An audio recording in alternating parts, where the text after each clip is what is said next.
Good morning, sisters. My name is Foreman, and I'm from the St. Charles Ward. And we will be, the three of us, Brenda, Secrist, and Martha Menzel, will be sharing things on physical preparedness today.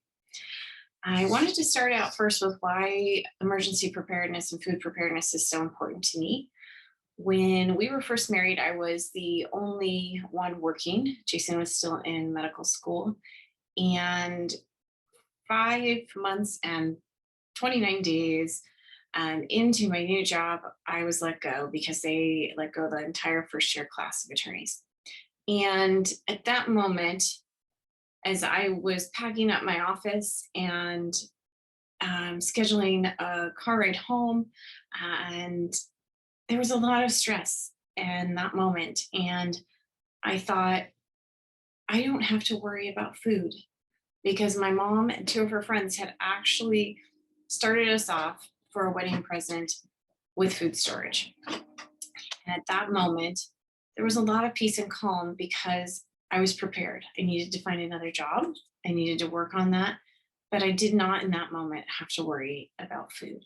And that was a really testimony solidifying moment about emergency preparedness. Elder Bednar, in his talk, we will prove them herewith, talked about present day proving and trying. And the two principles he talked about in that talk were the principle of preparation and then the principle of pressing forward with a steadfastness in Christ.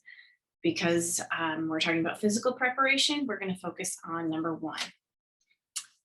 One of the things that he pointed out, and I'm quoting, as disciples of the Savior, we are commanded to prepare every needful thing and establish a house, even a house of prayer, a house of fasting, a house of faith, a house of learning, a house of glory, a house of order, and a house of God. He continues, we are also promised that if ye are prepared, ye shall not fear, and that ye might escape the power of the enemy, and gathered unto me a righteous people without spot and blameless. He then went on to relate how he and his wife had gone through as the pandemic started. They went through and inventoried their food storage and said they found quite a bit of things that they had. And then they had found some things. Let him relate that. It says, we learned a great deal. In many areas, our preparatory work was just right. In some other areas, however, improvement was necessary because we had not recognized and addressed particular needs. We also laughed a lot. We discovered, for example, items in a remote closet that had been in our food storage for decades. Frankly, we were afraid to open and inspect some of the containers for fear of unleashing another global pandemic. But you should be happy to know that we properly disposed of the hazardous materials that health risk to the world should be eliminated. One other thing I wanted to go over from him. He said, just as challenging times reveal inadequacies in temporal preparedness, so too the maladies of spiritual casualness, complacency inflict most detrimental effects during difficult trials. We learned, for example, in the parable of the 10 virgins, that procrastinating preparation leads to unsuccessful proving. Recall how the 5 foolish virgins failed to prepare appropriately for the examination given them on the day of the bridegroom's coming. I'm going to pause, Elder Brenda, right there for a minute. What have we learned in our preparation specifically about physical preparation and our food storage? One thing I learned is I never have really stored any kind of cleaners and Purell that would sanitize except for a bottle of wipes or a bottle of bleach. And that would not have been enough during this pandemic had I not been able to get some more. That was something I've learned. I've also learned that my rotation system was a little too complicated. So these are things that we can that I can take and improve on. And that's one of the things that I'd like you to think about as we each share our 3 different parts is, what have we learned in this pandemic about our food prep, and what can we do more of? All right, I'm going to read the 10 virgins story from the scriptures, and it says, they that were foolish took their lamps and took no oil with them, but the wise took the oil in their vessels with their lamps. And at midnight there was a cry, behold, the bridegroom cometh, go ye to meet him. Then all those virgins arose and trimmed their lamps. And the foolish said unto the wise, give of us of your oil, for our lamps are gone out. But the wise answered, saying, not so, lest there not be enough for us and for you, but go ye rather to them that sell, and buy for yourselves. And while they went to buy, the bridegroom came, and they that were ready went in with him to the marriage, and the door was shut. Afterwards came the other virgins, saying, Lord, Lord, open to us. But he answered and said, verily I say unto you, ye know me not. And Elder Bednar added, at least on this exam, the 5 foolish virgins prove themselves to be hearers only and not doers of the word. I hope today that, and we all have different needs and different circumstances, I hope that you can hear today what you need to do to be in continued preparation for you and your family, as we all have different needs in regards to food storage. And say these things in the name of Jesus Christ, amen. And we will continue on to the 3 different sections. The sections today are going to be a 72-hour kit by Martha Menzel. Brenda Secrist is going to tell us about 2-week food storage. And then I will be doing a section that I call and more. Thank you.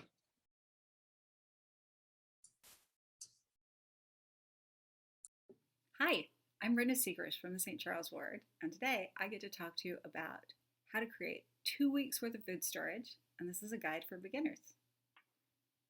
I think for many of us, when we think about starting a food storage program for ourselves or our family, it can be overwhelming, even a little bit daunting. Sometimes it's hard to know even where to start. So we're going to start small, and I'm going to break down the steps for you, and hopefully it will give you some ideas and make it a little bit easier for you. So first, why a 2-week supply of food? That's a really good place to start because following a disaster, you may not be able to get the things you would typically be able to buy from a grocery store for a few days or even a couple of weeks. By having some basic supplies on hand, you'll be sure that you are able to provide for yourself and your family, even in the event of an emergency. The other reason 2 weeks is a good amount is it's a really good first step towards learning how to store food.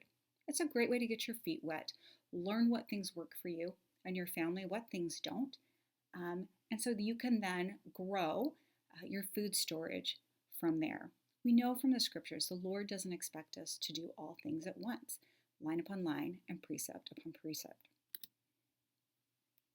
So, how do you start?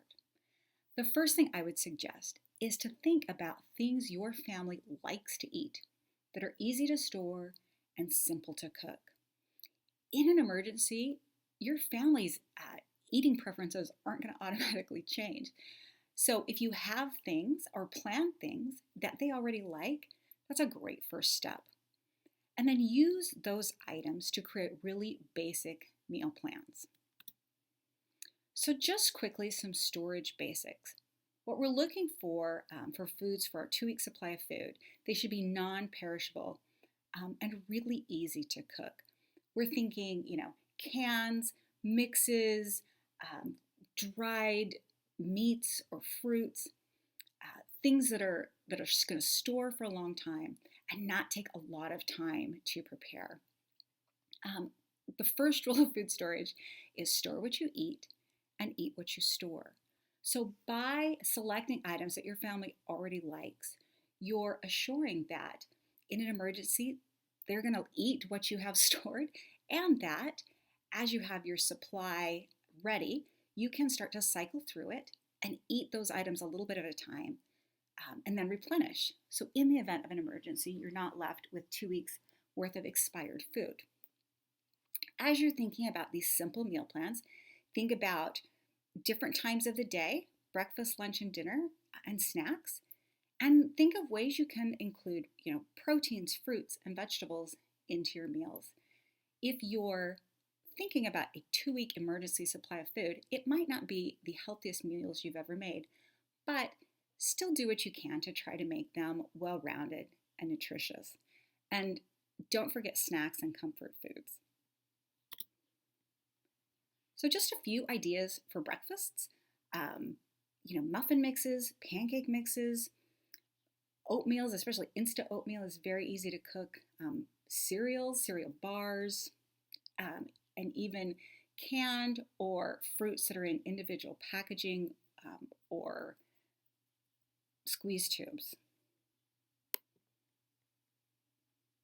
For lunch, you might include things like peanut butter and crackers or mac and cheese. Maybe there's some canned vegetables or fruits that your family likes. Maybe some meats that store easily, like packaged tuna. And just a few ideas for dinner. There's all kinds of pastas and different pasta sauces. Those all store really well. There's soups.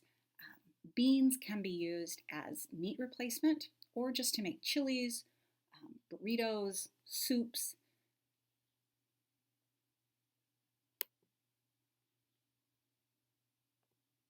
Taking these ideas, you can then make a really simple plan. What I do is I select 3 meal plans each for breakfast, lunch, and dinner. So 3 breakfasts, 3 lunches, and 3 dinners.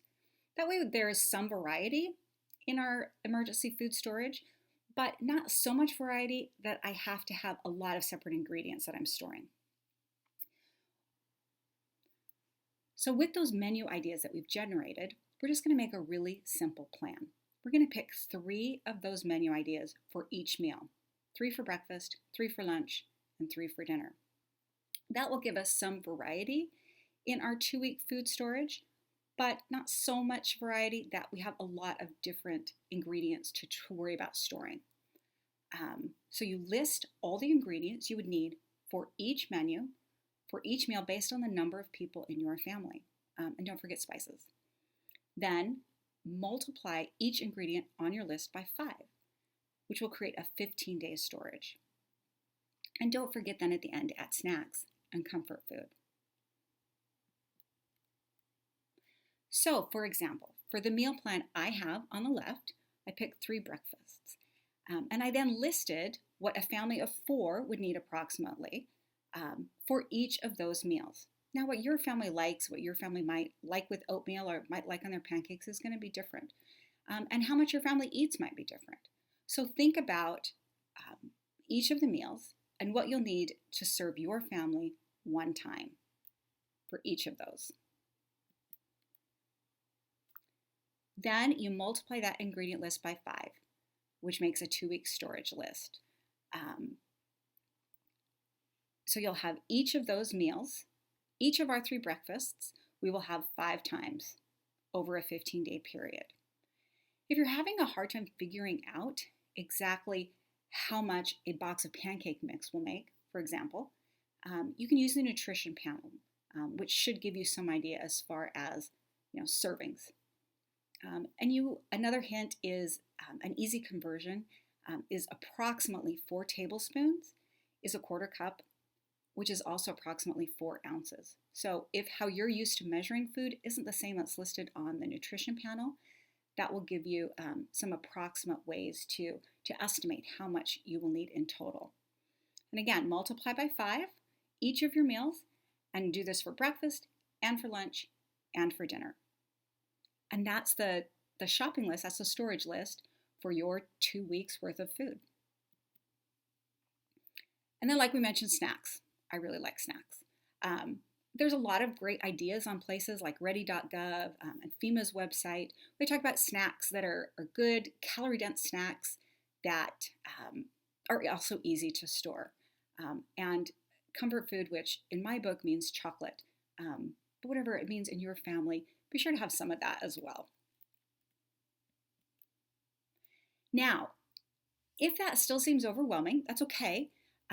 I created a super simple sample, which I actually sent to my adult children to try to help them understand a simple, easy, relatively inexpensive way to start with 2 weeks worth of food. So this super simple plan is 2 weeks for 2 people. There isn't as much variety as you might want for your family.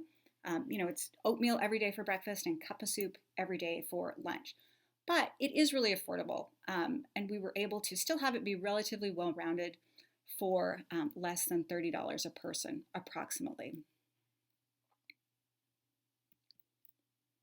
So once you have your plan, whether it's a super simple plan or you've picked 3 menu items for each meal or something else that works for your family, don't feel like you have to get it all at once.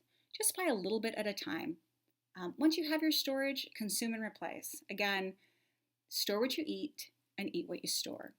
And as you do this, you'll find that maybe some things don't make quite as much as you thought they would. Maybe some things make more than you thought it would. And maybe some things your family just really doesn't like as much as you thought. So it's great to find these things out before an emergency happens and before you really need that storage. So once you have your 2-week meal plan, what's next? You may want to think of other things you might need during a 2-week time period. Toiletries, definitely water, medications, emergency supplies. You may also want to think about alternate cooking methods in case the electricity is out for any extended amount of time. Maybe that's an extra container of propane for your gas barbecue, or some wood where you could light a fire in your backyard and boil some water. Whatever works in your situation. And then from there, you can grow your storage as you feel inspired and as you're able. I also use this meal planning method in my long-term storage. Food storage really made sense to me when I realized that I wasn't just storing buckets of wheat, I was storing an ingredient with which I could make bread or tortillas or pizza crust or even pasta. And the same with other kind of dry staples that I think we think of when we think of food storage. These items all store extremely well, but if you don't really have a way to incorporate these ingredients into some sort of menu, I had a hard time figuring out how much I actually needed to store and what in the world I was going to do with it in the event of an emergency. If you've never made bread, by the way, it's much easier than you might think. All of my kids can make it. You do need a wheat grinder. That's a really great and easy skill to pick up, which then allows you to really store some of these longer term items like wheat and oats, and have a way that you can use them if you ever had to. So in case you can't tell, I actually really like food storage. One of the things I like about it is that even though we've never needed to use it in the event of an emergency, I know that if something were to happen and we weren't able to get to a grocery store, or we were without electricity for a while, that we would be able to feed ourselves and feed our children. And there's peace and safety in feeling prepared. I also love what a great representation, what a great physical representation this is of a spiritual concept, which is that the Lord doesn't expect us to do all things at once. We can grow into all of the elements of the gospel. And we can grow into food storage. We can start with 72 hours or a few days or 2 weeks, and grow from there as we feel inspired. I have a testimony that this is the Lord's church, that our leaders are inspired, and that if we will follow their counsel, we will find peace and safety. And I say this in the name of Jesus Christ. Amen.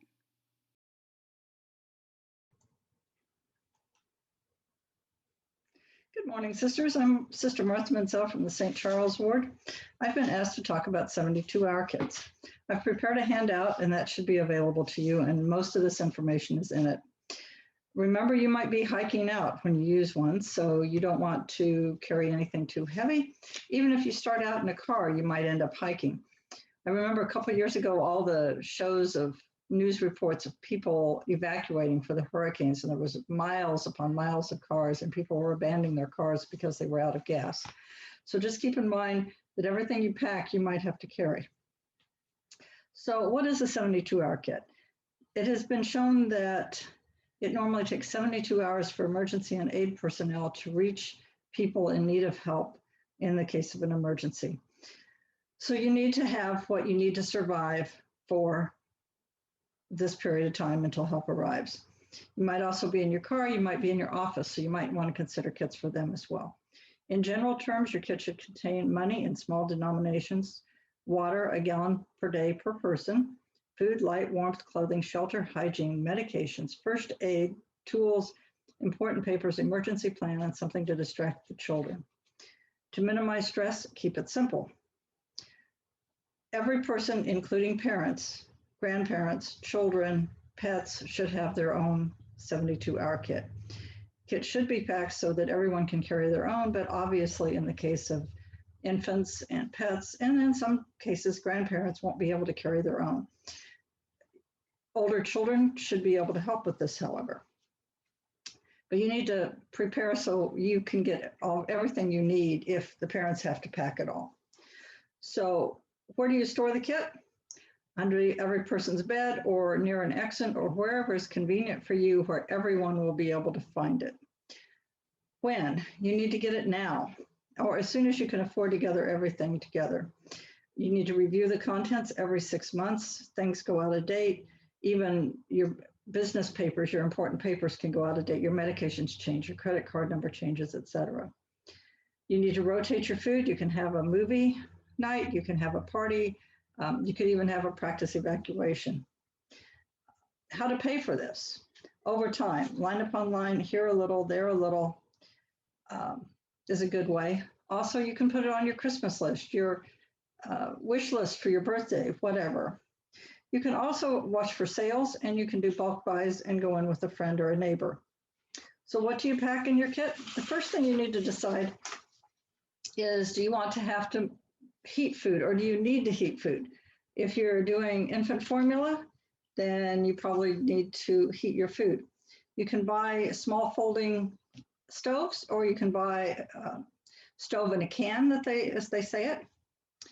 This allows you to pack it, but your fuel can leach the smell into your food, even through plastic bags. So you want to try and make sure that you contain it so that the smell doesn't leach out into your food. So what do you use to carry all this in? You can use something like this. It's a wheeling backpack, or a wheeling suitcase like you use for traveling. Here's a hiker's backpack. Here's a wheeling backpack. It's got wheels on it so that you can take it off your back and wheel it. And here is a regular backpack. So you can use whatever is convenient for you or whatever you think you can pack out. You should try to consider taking a set of scriptures, because your device might not be available. It might die. It might not be accessible to you. You need to take money, a notepad and pen in case you have to leave a note for other family members, a disposable camera to record any damage that you might need to. So food, you want to pack what you eat. You don't want to change your diet under the stress of an emergency situation. MREs might be okay for adults, but the kids might balk at them if they're not used to eating them. They might not understand the word survival. Think lightweight and high calorie. Some people go for canned goods, but they get awful heavy, awful quick. So I personally would go for lightweight, single pack food that requires no heat, so you can get it in and out. Any food that you buy that has to be reconstituted, milk, powdered drinks, baby formula, oatmeal, any of that, you have to pack extra water for. Keep in mind special dietary needs, diabetic, gluten-free, etc. Remember your infants, remember your pets. It's a good idea to pre-package, like 3 lunches, 3 breakfasts, 3 dinners in Ziploc bags with labeled breakfast, lunch, and dinner, so that you don't have to try to figure out what constitutes a meal when it comes time to eat. If your child can only drink out of a sippy cup, then you might want to consider purchasing a collapsible one. Here are some ideas that I have for food. My camera closed on me. This is some snacks here.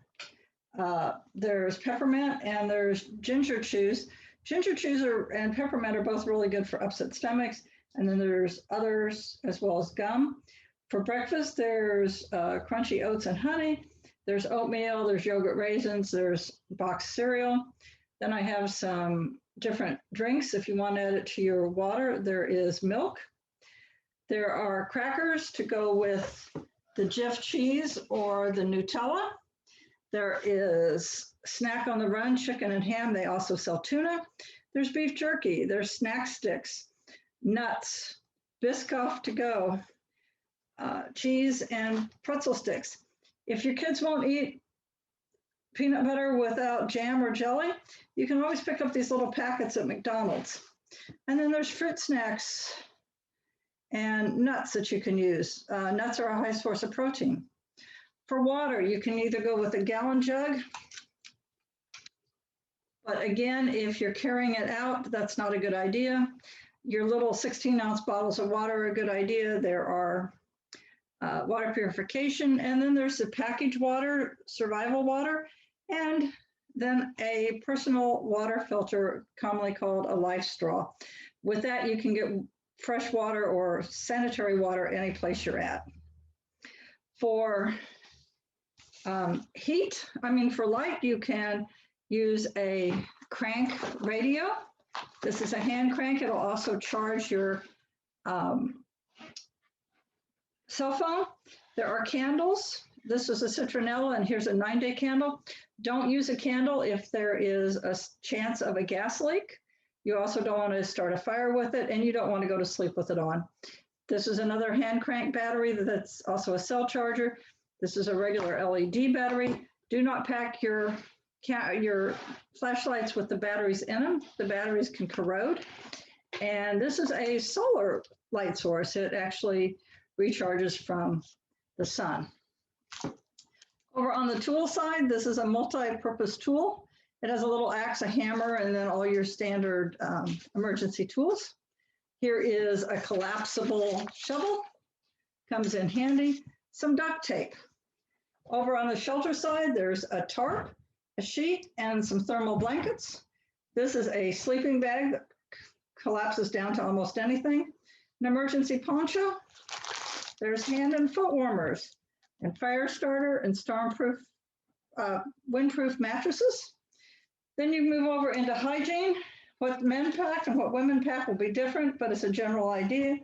A comb, a brush, toothbrush, deodorant, shampoo, toothpaste, hand cream, shave cream, lip gloss, razor, mouthwash.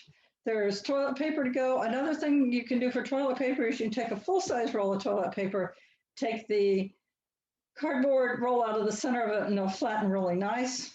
Make sure you take over-the-counter prescriptions or over-the-counter medication you might need, as well as any prescription medicine you might need. In this day and age, you'll want to keep your handy-dandy mask and your multi-purpose sanitary wipes or disinfecting wipes and your hand sanitizer. This is a small compact first aid kit. I've supplemented it with a pair of scissors, and there's an ACE bandage. And if you're going out in the summer, you might want bug repellent. Also, for the summer, you might want a sun hat, something to protect your head. In the winter, you're going to want a ski cap or something like that to help keep it warm. What I don't have displayed here is emergency plan, important papers. Think passport, driver's license, insurance, birth certificate, credit card numbers, current phone numbers of all your family so that you can reach them. They should all be in sheet protectors or a Ziploc bag, and you need to also review that every 6 months. Another thing that comes in handy is games to keep the kids occupied, or keep in mind word games that you can play, I Spy, etc. Bottom line is your kit will look different than my kit, will look different than your neighbor's kit. Everyone is different, everyone is unique. If you have any questions, please feel free to reach out to me, menzelms@gmail.com. And thank you for listening. Have a great day. Bye.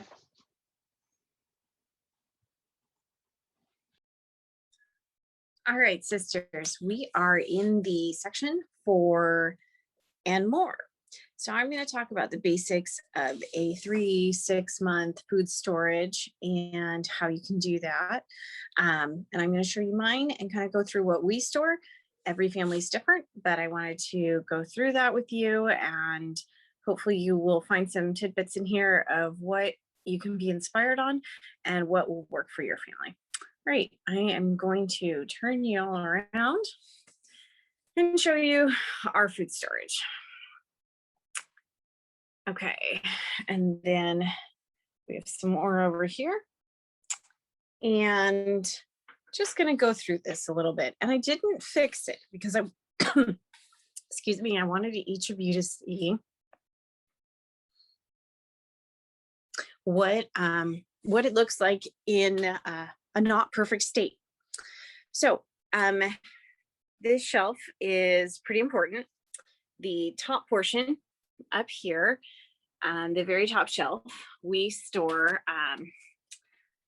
lentils, popcorn, beans, whole grain, and various other grains, farro, quinoa. Then the next shelf, we've got pasta. And after that, I have fats, which would be, I guess that's what I call fats, but oils. So olive oil, cooking spray. And then I also have just regular oil. Here are the condiments. Something that's really important in our family is Indian. And that would be something that would be really sad if we didn't have. And I don't want to make anything more stressful when we're not in a great spot. Salt, because you will need it if you're cooking bread. These are my sugars. This is a bunch of honey because one of our bread recipes has honey in it, syrup, which we need, and then we might not be able to survive without chocolate. I also have back there some Jello. It is dyed, it is sugared, but it is something we use when we're ill. So always to have something there. I have broth, and during the pandemic, one of the things that I did learn is, and I knew this, but something like this, your bouillon bases, you can store a whole lot more bouillon if you think you'll have access to water and in a space conserving manner. I also store soup and black beans. And right now I'm going to show you one of the things I do to rotate. This is where the refried black beans go. And that is kind of how I do my rotation. I look for the holes. So we do black beans and all sorts of other beans. You can tell that I am down on pinto beans right now, and I will need to replace those. And when I get new, I don't buy them all at the same time. I might buy 5 to 8 cans, and then I put them at the back and I restack them. It seems like it might take a lot of time, but for me, this was better than the rolling cans. It just worked out better. Next is my baking. Our baking shelf, we have flour and baking soda back there, whole wheat flour. You don't want to store whole wheat too long, as not when it is ground, as that will cause problems. We do store chocolate chips. That's really important. We store evaporated and sweetened condensed milk to make yogurt. Brown sugar, marshmallows. This is one of my tricks too that I use. I store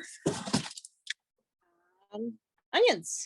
And if you store onions or other vegetables, you can store them in a cardboard box in the winter, and it will preserve them for a bit longer than if they were up in the warmer areas. I do keep an area of beverages. We do have almond milk users in our house, and I do store some shelf-stable almond milk. I figure we could use that for baking if we needed to.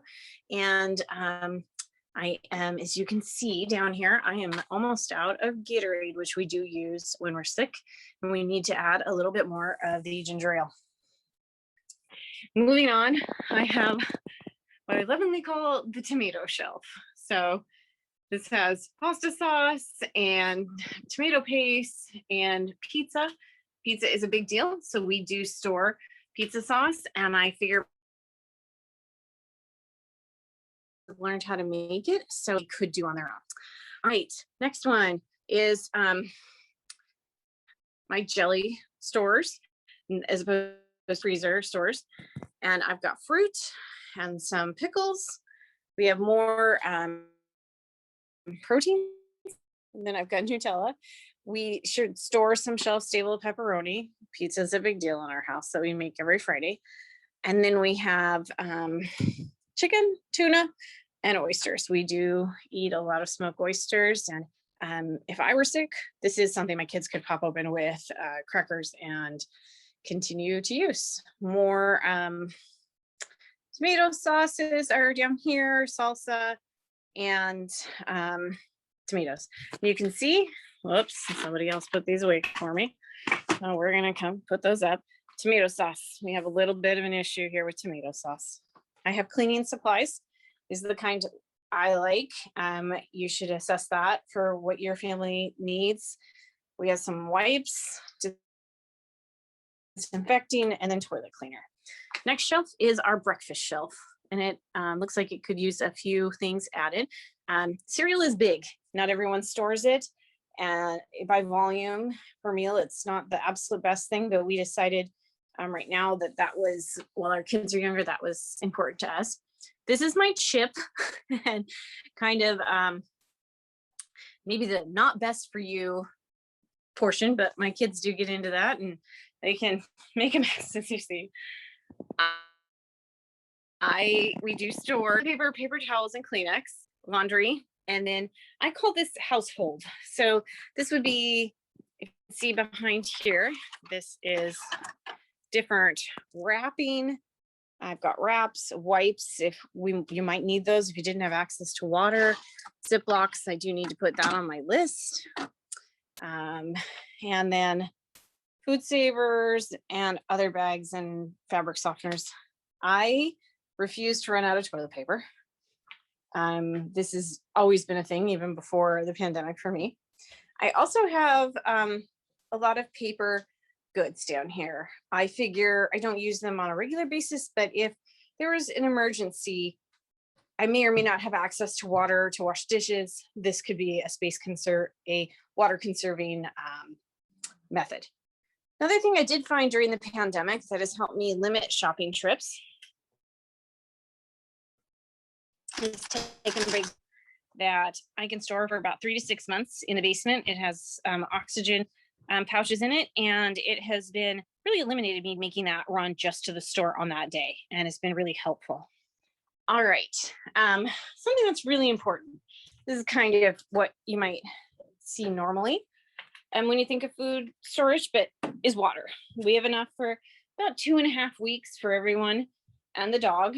I have about 8 of these, and then periodic rotation of 1 gallon. I figure if I ever needed to load quickly, the smaller ones might be more efficient and effective for that.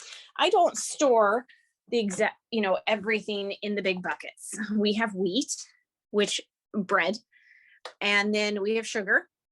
I do have barley and chickpeas in another area, but one thing that I do store differently than other people is popcorn. And popcorn is really important, and that is something that will help us out. Okay, I'm going to show you one more area. I do also store some shelf-stable milk, just if we needed to get that protein, we have that there. And then I'm going to show you one more thing that I think is really important, but I'm going to walk upstairs. So at my freezer, and I do freeze quite a bit of butter, so we can continue baking if we need to. We do keep bread, limits our trips right now to the grocery store. We have meat, more meat, prepared meals, fruit, vegetables, jam.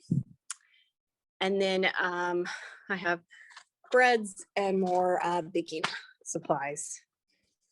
All right, so, whatever's in your freezer, that is an important thing too.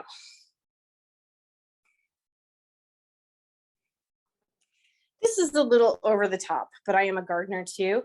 One of the things you could do if you have grow lights is, and seeds, this is something you could possibly do in your food storage. This does require electricity, but you can grow salad if you so choose, or start plants for the spring. All right, this is my messy stores of medication, but I did want everyone to think about medication on your list. I keep it up in my closet, but it is an important part of our being prepared.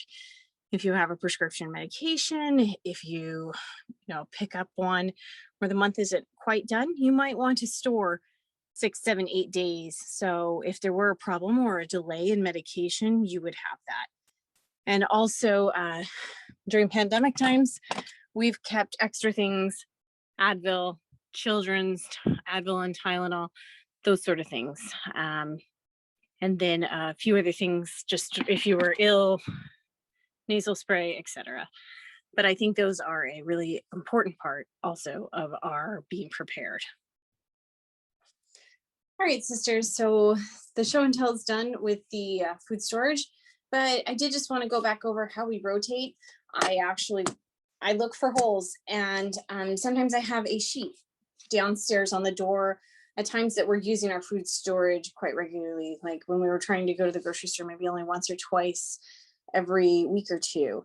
Then I had lists on the doors, and anytime anyone took anything off the food storage, they needed to write it down. And that was where then I would know what to get next time I ordered or went to the grocery store. I think that's pretty much it. If you have any questions, I'm happy to answer them. Oh, I did have one other thing I wanted to let you know. One of my favorite places, resources, description is Mel's Kitchen. And she has a great starter information on food storage and preparedness. And then she has some different things if you'd like to level up. She has some amazing spreadsheets and other things that can be helpful to you too in the process of becoming physically prepared. Thanks for listening and watching today. I appreciate the opportunity to do this and think about food storage. And if there's any questions, I'd love to answer them. My email is foreman.april@icloud.com. Happy to answer any questions on that. Thanks so much. And I hope that you all are able to really listen to the Spirit today and know what can bring you and your family preparedness, and so you and your families are not going to be fearful if there is something that disrupts our lives again. Thank you. Bye-bye.